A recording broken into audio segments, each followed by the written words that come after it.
Hi everybody. आज मैं आप लोगों को बताने जा रही हूँ मेरे एम्ब्रियो ट्रांसफ़र के बारे में। मेरा फर्स्ट एम्ब्रियो ट्रांसफ़र जो कि सक्सेसफुल नहीं रहा, एंड देन जब वो फर्स्ट वाला सक्सेसफुल नहीं था, मैं ऑलमोस्ट लाइक मैं ट्रॉमा में चली गई थी। टू बी ऑनेस्ट, मैं ट्रॉमा में चली गई थी। एंड देन अब मैंने बहुत गूगल सर्च किया कि मुझे क्या करना चाहिए, क्या मैंने कुछ मिस तो नहीं किया कुछ करने में, या कुछ एक्स्ट्रा तो नहीं कर दी जिसकी वजह से ये सक्सेसफुल है। I mean there were lot of, मतलब बहुत सारे टेंशन्स मेरे दिमाग में, बहुत सारे थॉट्स चल रहे थे जिसकी वजह से मैं सोचती रहती थी कि क्या हो गया मुझे, क्यों नहीं हुआ, एंड सारे नेगेटिव वाइब्स आ रहे थे मेरे पास। एंड देन मैंने बहुत सर्च किया और मुझे एक बार पता लगा कि एक्यूपंक्चर एक ट्रीटमेंट है जो कि बहुत हेल्प करते हैं ये सक्सेसफुल होने में, आईवीएफ। तो मैंने बस यही सोचा कि अगर मैंने सब कुछ किया है, मेडिकेशंस टाइम से ले रही हूँ, जो डॉक्टर ने बोला है A to Z जो बोला है मैंने सब कुछ वैसे ही किया है, तो क्यों ना मैं ये एक पॉइंट छोड़ दूँ बाद में, जिससे मुझे लगे कि मैंने कहीं एक्यूपंक्चर नहीं किया, कहीं इसकी वजह से तो मेरा पॉजिटिव नहीं, मतलब ये पॉजिटिव रिजल्ट नहीं आया। तो आई थॉट लाइक ओके ठीक है, मेरे पास ऑलमोस्ट लाइक 8 to 10 डेज़ है, तो let me give a try. तो मैंने बस यही सोचा और मैंने गई अपने एक्यूपंक्चर डॉक्टर के वहाँ और मैंने कहा कि मुझे अपना एम्ब्रियो ट्रांसफ़र सक्सेसफुल होने के वजह मतलब के लिए मैं ये ट्रीटमेंट लेना चाहती हूँ। एंड डॉक्टर वैसे उस हिसाब से मुझे 8 सेशंस दिए 8 डेज़ के लिए, and that was a continuous, all every day मैं जाती थी।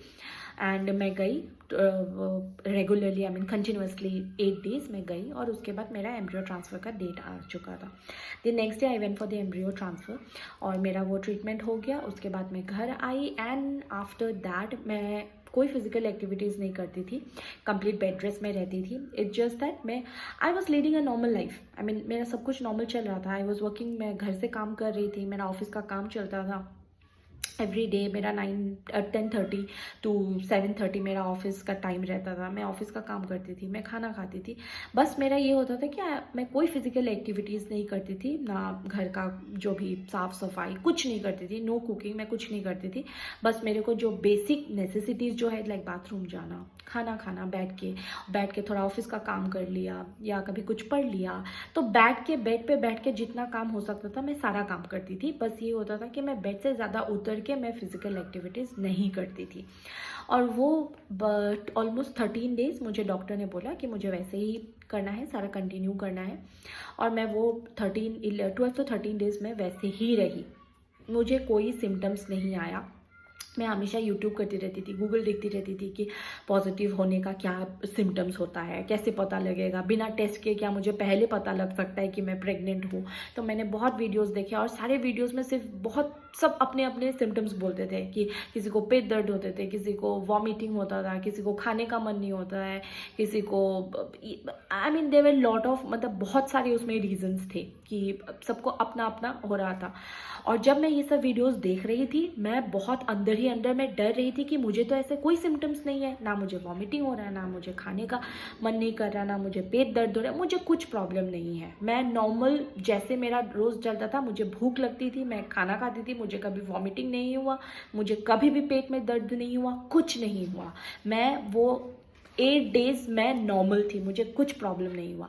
बस 9th डे के दिन मुझे क्या हुआ कि मैं जब कुछ भी खाती हूँ, तो खाना खाने के बाद मुझे खाने का टेस्ट तो नॉर्मल आ रहे थे, बट खाना खाने के बाद मैंने नोटिस किया कि मुझे एक मेटेलिक टेस्ट आता है। जैसे होता है ना तांब कॉपर बॉटल जो होता है, कॉपर बॉटल से आप पानी पियेंगे तो नॉर्मल पानी से थोड़ा अलग होता है, सेम वे वैसे ही टाइप के एक टेस्ट आते थे, बट बहुत स्ट्रॉन्ग टेस्ट नहीं था, वो एकदम हल्का सा। मतलब मैं अगर गौर से सोचूंगी वो चीज़, तो मुझे लगेगा कि इसका खाने का टेस्ट थोड़ा अलग है, मेटेलिक टेस्ट आ रहा था, बट उसके अलावा कोई प्रॉब्लम नहीं था।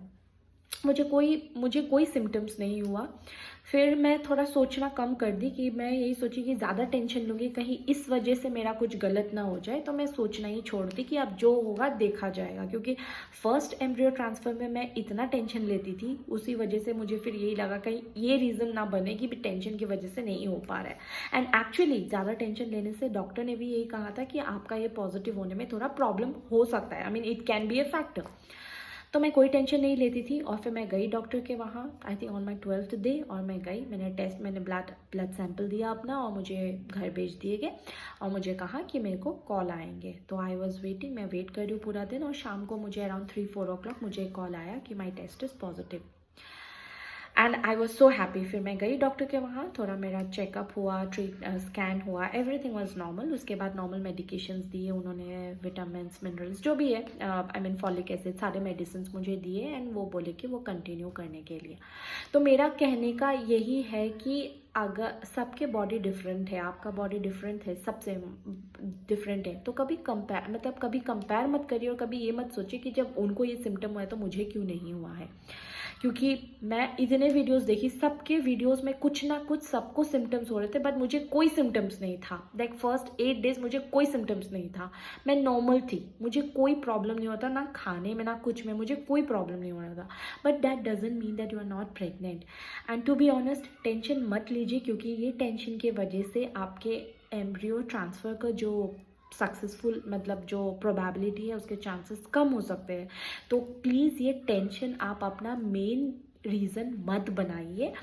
एंड या दैट्स ऑल।